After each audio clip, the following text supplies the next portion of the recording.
This episode of Fearless Rebel Radio is brought to you by You on Fire. You on Fire is the amazing 12-week online group coaching program that I run, where we build up your worth from the ground up so that it's no longer hinging on the way that you look. It's got personalized coaching from me and incredible community support, plus lifetime access.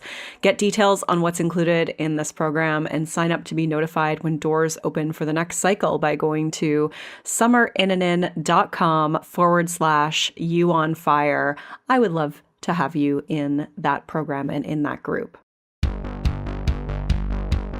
This is Fearless Rebel Radio, a podcast about body positivity, self-worth, anti-dieting, and feminism. I am your host, Summer Inanen, a professionally trained coach specializing in body image, self-worth, and confidence, and the best-selling author of Body Image Remix. If you're ready to break free of societal standards and stop living behind the number on your scale, then you have come to the right place. Welcome to the show. This is episode 110, and I am interviewing Dr. Jillian Murphy all about nutritionism, disordered eating, and how our current understanding of health actually gets in the way of being healthy. You can find all of the links and resources mentioned at summerinanen.com/110. Before we begin, I just want to remind you to please take a second to subscribe to this show via iTunes or whatever platform you use to listen to podcasts. And if you haven't already done so, take 2 minutes to leave a review for the show, like this one from Paige. Simply wonderful. Summer's Fearless Rebel Radio is amazing. I have enjoyed listening to the episodes. She finds such amazing guests to be on her program. I've even listened to a few multiple times. She's a great body positive inspiration. Highly recommend this podcast for people getting off the diet roller coaster. Thank you, Summer. Thank you so much, Paige. That was so kind of you. You can go to iTunes, search for Fearless Rebel Radio, click ratings and reviews, and then click to leave a review or give it a rating. Lastly, if you haven't already done so, make sure you've got your hands on the free 10-day body confidence makeover. You can get that on my website at summerinanen.com/freebies, or just go to thebodyimagecoach.com and you'll receive 10 steps to take right now to feel better in your body. Today's guest is Dr. Jillian Murphy. Dr. Jillian Murphy is a registered licensed doctor of naturopathic medicine, having completed the Canadian College of Naturopathic Medicine's 4-year postgraduate program in 2006. Prior to attending CCNM, Dr. Murphy graduated from the University of New Brunswick with a bachelor's degree in science and kinesiology. She has dedicated the past 8 years to studying the psychology of eating, the relationship between weight and health, intuitive eating, and the most in-the-know strategies for exiting the diet cycle. She works from a health at every size perspective. Jillian is a wealth of knowledge, and I think that what she offers you here today is going to be super interesting. Enjoy. Jillian, welcome to the show. Hi, thanks so much for having me. I'm excited to have you here. So I would love to start by having you tell our listeners a little bit about what inspired you to get into this work. Into body positive health at every size work, or naturopathic medicine, all of the above. I mean, how did you get here from where you started? Well, okay, so always a long story, obviously, and I'll try to keep it as short as I can. But in my early 20s, late teens, I thought that I would 100% go into medicine. And a year into my undergrad, I just realized that I wasn't really loving what I was taking in school. And so I moved to Europe and became introduced to this alternative world of health that was actually used, because it's quite historically, it's used within the medical system there as well. It was really widely accepted and used. And so when I went back to my undergrad, I became really interested in alternative health and holistic health and healing, and decided that I would go into naturopathic medicine. At the same time, I had been a soccer player all through high school and university, and I decided to switch to running for a number of reasons. And so I started running a lot, and I was really interested in food because this was a big part of the holistic health world. And, kind of ahead of my time, got into this whole clean eating spiral, and this was way before anybody knew anything about nutrition. People just thought I was, admirable because I was so into health, but probably also a little crazy, what's a hydrogenated fat? Nobody had ever heard of it, And I was constantly like, look, it's in everything. It's in everything, trying to teach people. And so I don't know, this interesting thing happened where for the first time in my life, I was actually like really conscious of what I was eating, and I was running a lot. And so I lost weight, and I had never worried really about my body in a real kind of overt way. Like I knew that I wasn't like a supermodel, but I felt confident because I was an athlete and I felt good about my body overall. But people made so many comments about my weight loss, and it was like, we're so proud of you. Like, you look so much better, just like attention from men, and it kind of shocked me into this place of like, what did I look like before? Like, what is happening here? I thought I was fine, but clearly, Yeah. I was not ideal, Mm-hmm. and so there was just like this interesting meshing of me becoming increasingly anxious and worried about how healthy my food was. And then also this awareness of my body for the first time at around the age of 20, 21. And it really grew into what we now know as orthorexia. Mm-hmm. But at the time there was no word for it, so I went to see, a middle-aged sort of male doctor who was sort of like, what's the problem? You're just healthy, Yes. And nutritionists who just didn't quite get it, and therapists who, I didn't fall into the categories of like their eating disorder categories. So they couldn't fully treat me. Like I couldn't get any help. And so I had to work my way out of it, which I did through my 20s. But of course, I was also in naturopathic medical school through the whole thing. And so I'm continually being fed information about how food and health and weight are really intertwined, And I'm seeing that there are benefits to this, obviously, right? Like there's this really positive, therapeutic alternative that's amazing. But there was also something that just didn't quite sit right with me. Like I'm like, there's something here that seems a little much. And I just didn't have the vocabulary for it. Even through my residency year, I would somehow end up getting a lot of women who were trying to work on their weight, or women who were really obsessed with eating well. And I would sort of broach the topic of like, maybe you don't need to lose weight. Like, you've been here for 3 years working on this same thing. Yes. I maybe this isn't the problem, but I didn't have the full vocabulary for it. My supervisors most definitely didn't. And so it's just kind of like, what are you talking about? And then I'd be like, you know what? I don't know. Let's just, but the thought process was there. Like the seed was there, Mm-hmm. And then, I felt like I worked my way sort of like, I always say like 75% of the way out of it. And that's kind of where many women I see sort of are, like, still body image issues, still not feeling like my body, added up, not understanding that weight and health were not linked the way that we, currently understand them to be, but just sort of oblivious to a lot of it. Yes. And kind of muddling my way through, like, fairly flexible eating. It was okay. But then I had children, and I had my first, my body behaved. I always say like my body behaved, like it went back to the way it was supposed to be. But after the second, I just didn't lose the weight. Like I put on more weight in that pregnancy, and it just didn't come off. And I just felt like there was something really wrong with my health. There had to be, right? According to this philosophy that I had bought into, which was that weight and health like really intricately linked. And clearly there was something off in the way that I was eating or moving, or my hormones or my adrenals or my sleep. I had to fix it all. So I spent about 2 years, like, quote unquote, fixing it, and exercising more and more and harder and starting to see myself spiraling into that place of like overly controlling food. And there was just a day where I was like, fuck this. Like, how did I end up back here? My weight's not going down, and I am obsessing about food. I was on a really strict, like, paleo kind of protocol, exercising twice a day. And I'm like, I'm missing life. Like, this isn't health, And it just brought me all the way back to when I was 21 and I was running and I was in this orthorexic kind of place.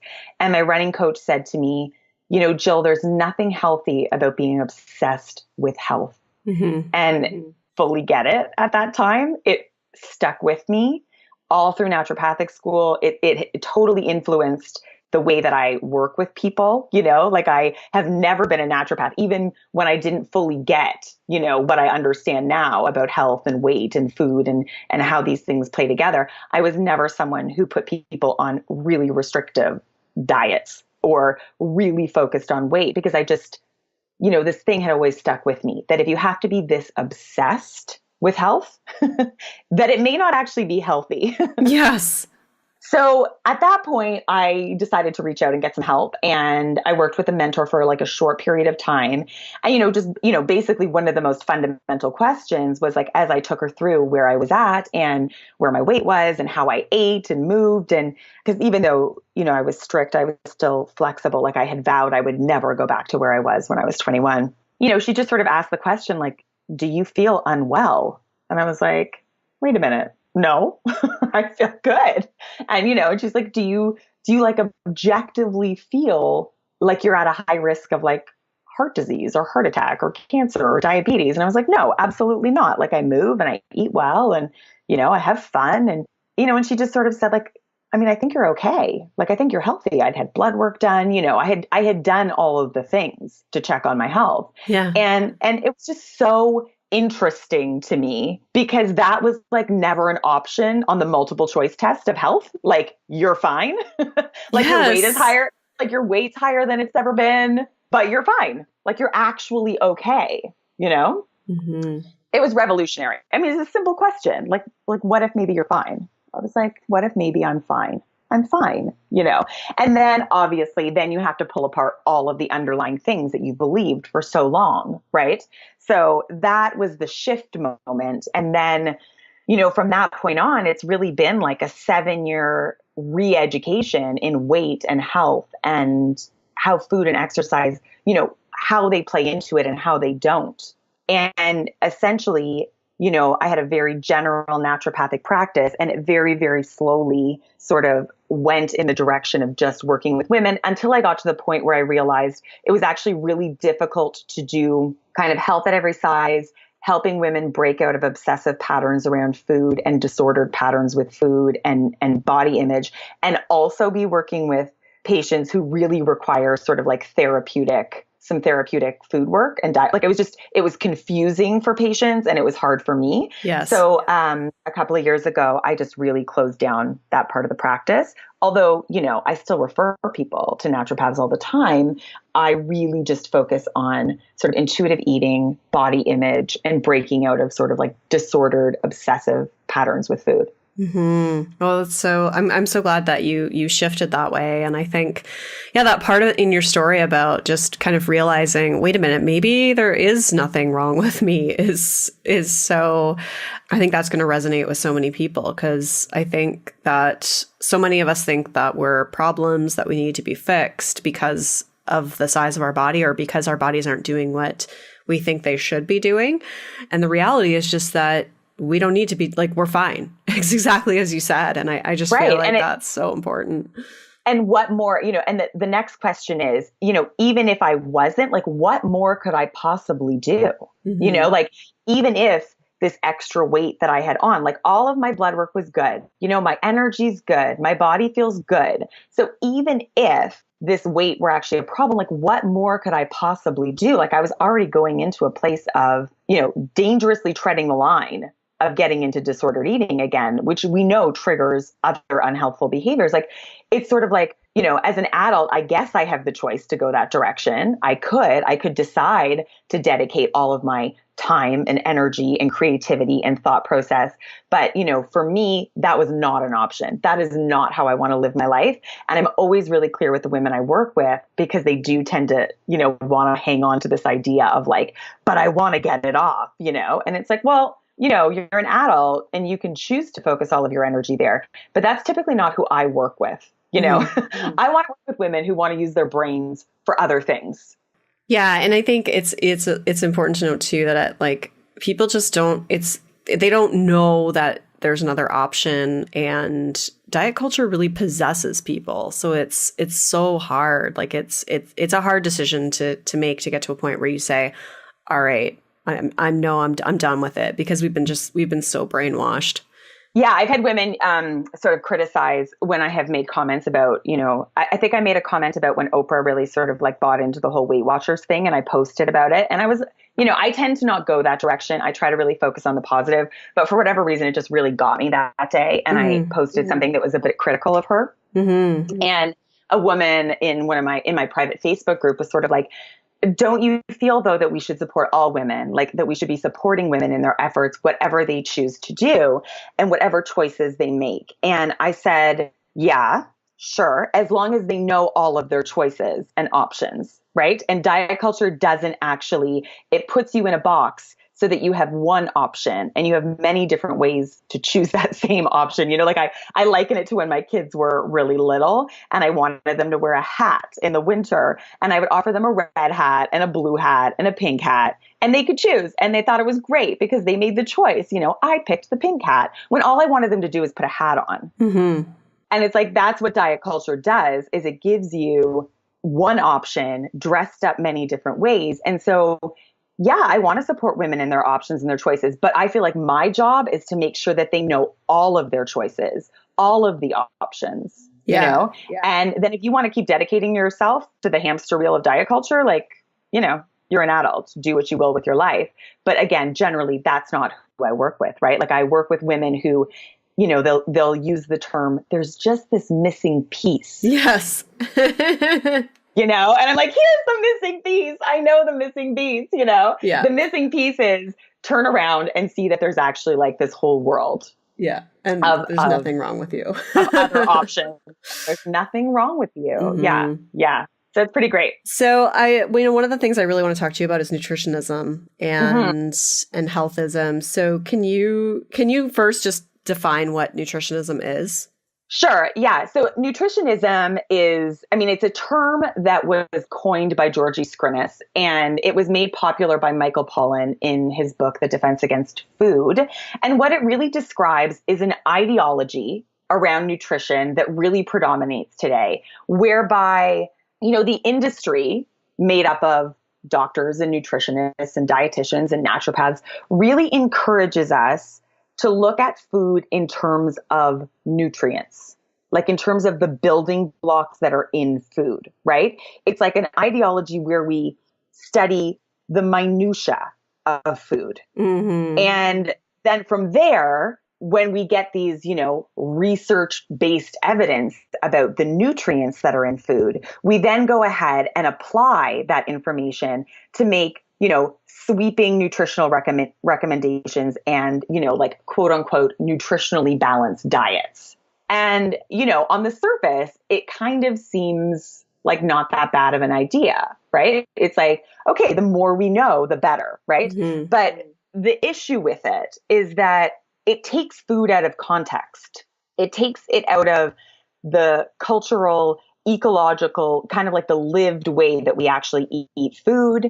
And at that reductive of a level, there's just so much that we can't know and don't know about how food interacts with each other. And so what ends up happening is we start getting a lot of really confusing, contradictory evidence, right? When we get to that nutrient level, we start seeing this study says, saturated fat is good, and this study says saturated fat is bad. And you will just continue to find at this overly reductive level experts that can argue in either direction about the nutrients that are in food, right? Yes. Because it's totally taken out of context and how we actually eat. And, bigger than that, it just undermines the way that we think about food. It challenges our experience of our bodies and how we experience food.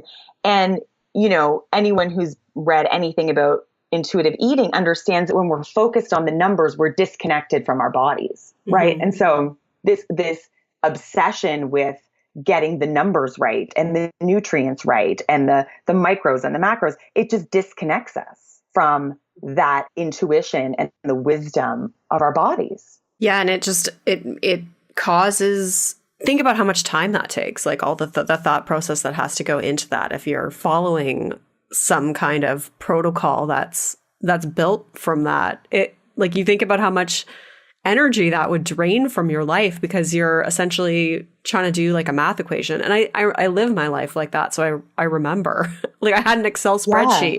I Yeah. remember. It Yeah, was I can't quite remember the study, but I remember that there was a study like when I was in my early 20s that was like that showed that people who believed they ate well were actually like healthier. And I remember when I was in the throes of orthorexia just being like, I wish I didn't know all this stuff, yeah. right? Like I wish I could just go back to the me that just like ate whole foods and work a balance of work food and play food and didn't stress about it because yeah, that what I see or what I saw in my practice, what I do see in the women I work with is this perpetual health anxiety that is born out of it. Yes. And an inability to make good decisions because you're so caught up in all of the contradictions and the confusion that is being sold to us all the time, because on top of this, on top of studying things at a really reductive level, studying the minutia that is contradictory, then the media also reports it in a really sensational way. So often takes that information even further out of context or sensationalizes it even more. And so there's all of this like fear and anxiety around making food choices when in reality, what we know about eating well, in a bigger way, in a broader perspective, hasn't really changed in like 50 to 100 years. Like eat whole foods, don't eat too many processed things, eat lots of vegetables and fruits. Like these things haven't actually changed, Mm-hmm. and they really are the foundation of every single one of these like super prescriptive, nutritionally balanced diets. Like that's the core, Yeah. is these very same foundational principles that again just haven't really changed. And yet we're more and more anxious and continually trying to like get it right when, the best way to get it right would just be to relax a little bit. Yeah, exactly. That health anxiety is huge, and I think the internet has created so many like just exasperates that because everywhere you look, you can find evidence that, like you said, like either supports or refutes a certain way of eating, Totally. and the bigger issue is that it's just so moralized. Like what are your thoughts on kind of the moralization of health and Yeah, that's a food? big one. Yeah, it's a big one. I mean, there's definitely a feeling in the naturopathic world, I would say. I want to speak for myself. I don't want to speak for others. But, to be pursuing health is just, to be continually pursuing health and eating in a very specific way is the ideal way to be. And I would say that there was definitely periods of time where and I know other people that were in the program or who graduated from the program would actually sort of like hide eating play foods, because it was this thing that was actually like looked down upon. And it's just so unfortunate because there's not only is there room in our diet for so many different foods, but I would argue that it's required, like I did, like a Facebook live last week talking about work food and play food. And the analogy that I use with kids is like, and I love analogies for kids because I think that they resonate with adults because they're so simple to understand, but it's like you go to school all week and that's super important. Like it's like so important to go to school all week because you learn. But imagine if you had to go to school for the rest of your life without any weekends, Hmm. how would you learn then? How much could you actually take in? And helping them understand that the weekends fuel the school week, and the learning in the school week as much as the school week does, right? And Right. it's the same with work food and play food. Like they work together to help our health, and to encourage digestion and metabolism and absorption. Like they really have functions, both have really important functions. And so when we get into this like place of moralizing, it doesn't allow for the free exploration of food and how it fits into our lives, right? It's like we're so worried about getting it right and being, smart and being correct and fitting in that we can't actually, again, it's just, I feel like it's just another way that we disconnect from our bodies, Hmm. what we should be doing as opposed to what's actually of value to us. And that's different for every person. I'm sure that there are people who genuinely value spending their time preparing and eating in a super clean way. But there are plenty of people who also don't, and, we don't force people to be interested in sports, and we don't force people to be interested in drama or chemistry. And yet we seem to want to force people to be interested in nutrition. Yes. And I just don't know, how is that fair? How is it fair? Definitely, it's a health. It's, if you want to think about it in terms of like it's health. And so, yeah, we should have general understandings about it. Like you want to have a general understanding of your body and how your body functions and your body parts.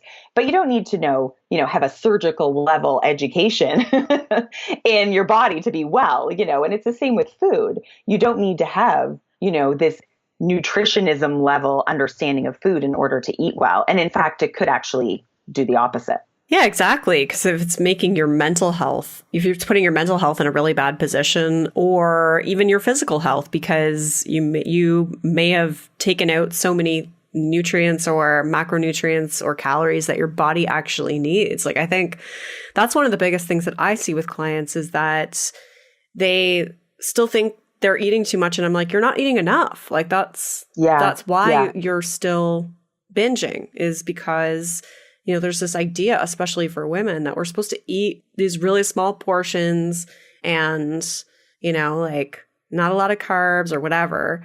And it's such bullshit. And it creates, that binge cycle. And it's like you're restricting and you don't even know you're still restricting. Yeah, and it's one of the biggest things I see. Yeah, that was absolutely something that I had to it was one of the things I kind of learned along the way because, there's certain things that help women pull out of this binge eating cycle.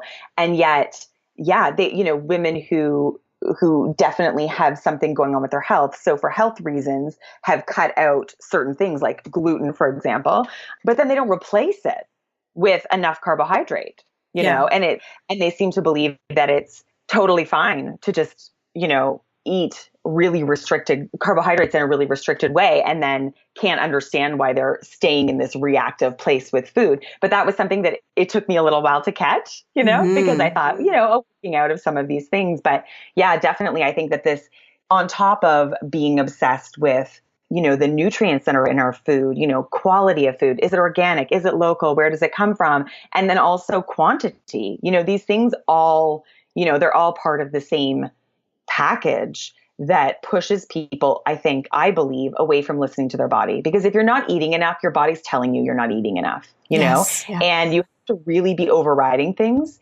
to believe that your body's fine. You have to really be disconnected. Mm-hmm. Absolutely. This episode of Fearless Rebel Radio is brought to you by Superfit Hero. I am so excited to partner with Superfit Hero. When I asked you, my dear audience, which brands to reach out to, many of you mentioned them. Superfit Hero makes the best leggings on the planet. They were designed after 4 months of fit testing with athletes of different body sizes. Superfits don't slip, fall, roll, or pinch. They are squat proof, sweat proof, and have great big pockets. Best of all, they are size inclusive and they feature diverse models and body types on their website. So you can see how their stuff will fit on your actual body. I love their website. Superfit Hero, designed for confidence, made with love in Los Angeles. Go to superfithero.com and save 15% off your first order by entering the code SUMMER, that's SUMMER, at checkout. So, we've unpacked a lot of the issues around nutritionism and being hyper-focused on health, but I'm curious to know, what your suggestion is for people to undo the things that they've learned. Because, we can't unknow what we know. So what are some suggestions that you have for people who are trying really hard not to think about food that way anymore? Right. Like how much, omegas they're getting or whatever, Yes. Well, I think that this plays into, it requires a re-education in health, right? And it takes a long time because people need a lot of evidence. They need a lot of information. They need experiences. But what I typically focus on is really educating them around how much food actually plays into our health and how much anxiety and stress and stigma around food and weight, how that affects our health. Like, I feel like that is very helpful for people to learn about, right? And understanding that, what we see in the evidence is that stigma and anxiety and stress around food and weight have they have a huge impact on our health, and it's highly underreported or under discussed or under identified, that this anxiety that we have around food and weight is actually potentially the problem more than the foods themselves. Yeah. I feel like that's where I focus. And then I think I also try, once I can really pull women out of that diet mentality, which again takes a while, to pull them out of that, is really focusing on first of all, like what health is to them, because so often we talk about health. I want health. I'm pursuing health. It's like, what is health? Yes. What does it actually look like to you?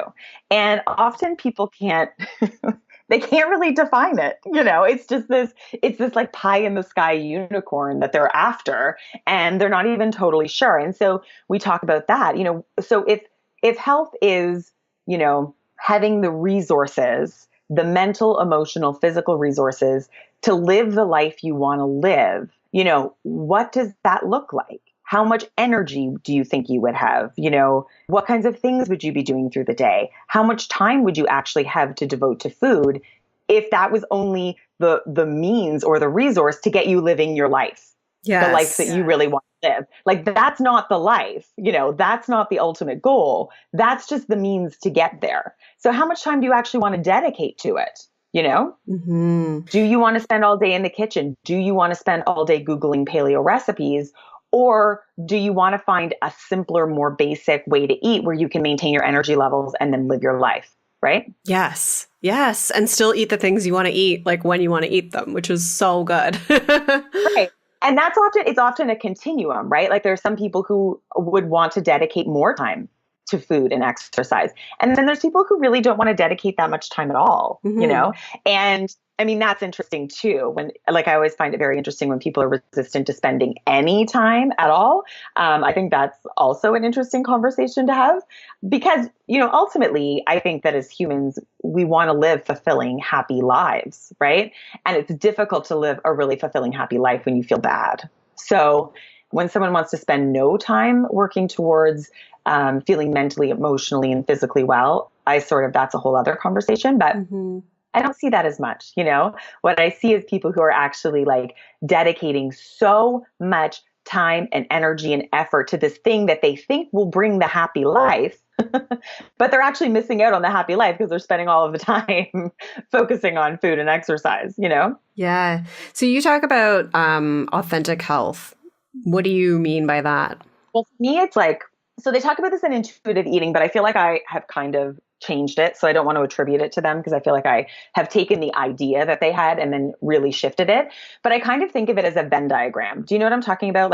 It's like two circles and then they overlap in the middle. Yep. And again, I've basically bastardized this from intuitive eating. So I don't, this isn't what they say, but this is the way that I get women to sort of draw it out. Is in one circle, it's like write down, if you think about a time or a space, where you've eaten in a certain way that's made you feel really like physically well, right? And it's like, the things, hydration and eating greens or whatever it is. I'm not sure. But it's like, I want you to list the foods and the way that you eat when you're feeling your physical best. And then in the other circle, I want you to think about like your mental, emotional health and like all of the things that are really incredibly important to you. So this could include things like, having the flexibility to eat out a few times a week because it just saves your mental health, not having to prepare food every single day. It could include, being able to freely eat on the holidays, to socially go out and enjoy yourself. I often encourage people to have non-negotiables in there, especially when we're doing this work. Like, I will never go back to dieting again. I will never go back to intense food restriction. My peace, anything that costs me my peace is my peaceful frame of mind is too expensive. Like we really hash out sort of like what is required for enjoyment around food and the mental, emotional pleasure of food.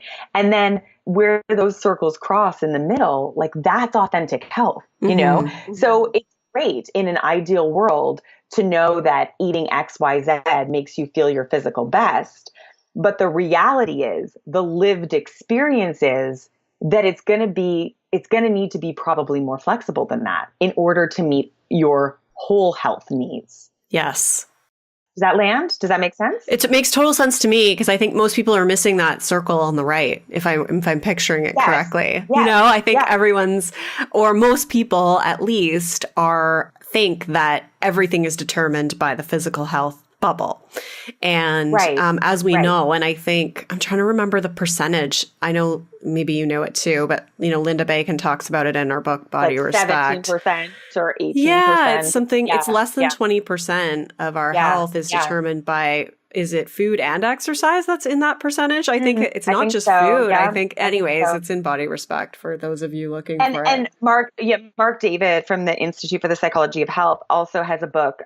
And what I love about it, although it's a little bit focused on weight, so that's not, I don't love that so much. It's because it's like, but it talks about the 8 factors that affect our metabolism, and like quality of food is just one. Mm-hmm. And I love that. I love putting it in that perspective for people, that like relaxation and awareness and pleasure is such a driving force for our digestion and metabolism. Like how we actually absorb nutrients is affected by how much we enjoy food. Yes. Like how incredible is that? Yeah. And oh my gosh, the whole conversation of pleasure is so interesting, because pleasure is political. I mean, I always kind of hear that conversation in feminist circles as it relates to sexual pleasure, but it really applies to food too, because we, as women, just in terms of our relationship with food and our bodies, it's like forbidden to experience pleasure with food. It's like, oh no, it's shameful. It's shameful. Yes, exactly. Yeah. So it's that's something to really reclaim is pleasure with food. So I love that you mentioned that, because it should be pleasure, and it doesn't have to be like, oh my God, everything tastes amazing, but it should just allow for more pleasure in your life, really. Like whether it tastes good or whether it saves you time so you have energy to focus on other things, like whatever it is. Yeah. Yeah. And as a driving force, it's like, it's a really incredible driving force and it's energy giving as opposed to sucking energy away from you. When we pursue pleasure, it fills us with energy. It fills us with health. If that's how, if that's how we're going to define health, as having the resources to do the things we want to do, and again, I think sometimes women get stuck when I bring this up, they get stuck in this sort of like hedonistic, like over the top view of pleasure. And I think you sort of have already said it, but pleasure isn't always the cupcake. There's days where pleasure for me is green things.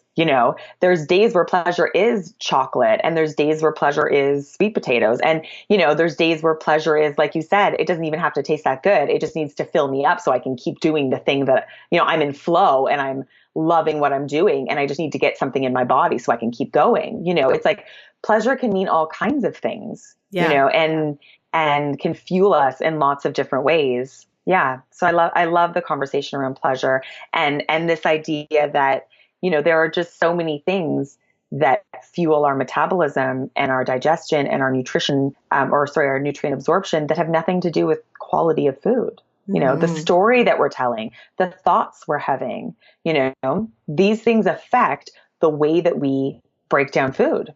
Yes. And how we feel in our bodies. Like, I think it's so huge. It can just completely tilt your relationship with food. Yeah, it's amazing. Energy is often like low energy is one of the things that many women report when we start working together. And without ever working directly on it, it's amazing to see how much energy goes up from just living in a different place where energy is actually freed up because our thought process is freed up, and women are able to work in areas that actually make them feel creative and flowy and pleasurable and life filled, instead of in this place of fear and anxiety and worry all the time. Like that is draining. It drains your energy. Yeah, exactly. So important. Could you have time to quickly talk about how you instill this with your kids? Because I know you have 2 kids. Yes. Yeah. Okay. So how I instill sort of like a more relaxed approach to Like eating. Yeah. I think Okay. that's something that, especially if a parent has had a history with dieting and maybe, their kids have kind of absorbed a little bit of that, and now the parents have kind of gone through a bit of an Yeah. evolution, but they want Yeah. to change things up so their kids can kind of come along with them on this process. Right. Right. Okay. So 2 things here. And it's really interesting because I have 2 daughters, and one is just naturally very lean, and the other is naturally very round. She just has more fat on her body naturally. They're both I would say that they're both generally quite intuitive eaters because children are born with that, right? Like they are born being intuitive eaters. And it's generally when we start to override them, like, no, you can't possibly be hungry again, or forcing them to clean their plate or really limiting or restricting foods that sets up this power imbalance with food that kids start to go off track. So for me, I mean, basically I follow Ellen Satter. I don't know if you're familiar with her work. Yes. But she's written just like foundational books on feeding children. And really it's all about the division of responsibility. So it's my responsibility as a parent to provide nutritionally balanced meals, combinations of work food and play food, to set the stage for eating. So like where we eat and when we eat. And then that's where my responsibility ends. And the kids' responsibility is whether or not they're going to eat and how much, and sort of like what they choose to eat on the table.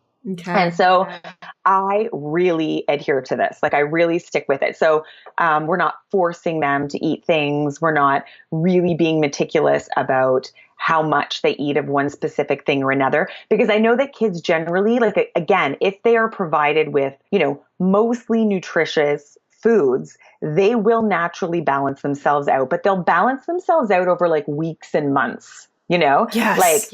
My one daughter will, she'll eat like, it almost looks like binge eating. Like I'm like, slow down, chew. Like we call her the snake sometimes because it's like food just goes in these mass quantities. And she's this little beanpole, Mm-hmm. But then there's other times where she's going through a growth spurt or something's happening and she barely touches food. And there's periods of time where the kids really are, loading up on carbohydrates. And then there's other times where they surprisingly take a third portion of salad.